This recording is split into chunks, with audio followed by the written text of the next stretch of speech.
First, we need 100 grams of active starter in the bowl. Alrighty, I have 100 grams. And this is enough to feed it again, don't worry. Okay, now we're going to do 375 grams of room temperature water in the bowl. I like to whisk it with a fork until I know it's incorporated. So I fed my starter at about like 10:30 last night, and it's 12:42 the next day.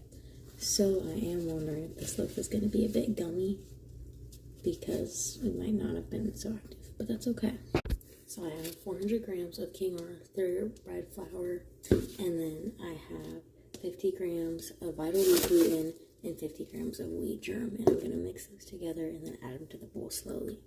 Alrighty, so I have it all mixed together. I'm just going to add like half, and then I'm just going to use one attachment on my hand blender and then mix it together on low.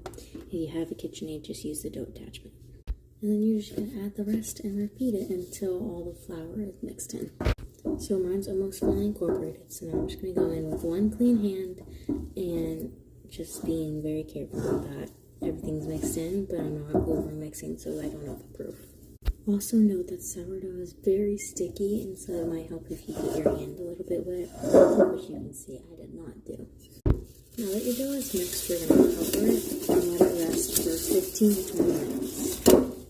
Alright, it's been 15 minutes, so now I'm going to add some salt while I knead it by hand, and then we'll put it on the table and knead it some more. I actually remembered to get my hands a little bit wet this time, and now it's not sticking at all, so that's really nice compared to how it was. I'm just going to keep adding. Okay, now we're going to bring our dough on a lightly oiled counter, so I just did a little bit of oil, and I knead it for like 3 to 4 minutes, and then cover. So I think I'm going to try something new and make this into like 2 loaves.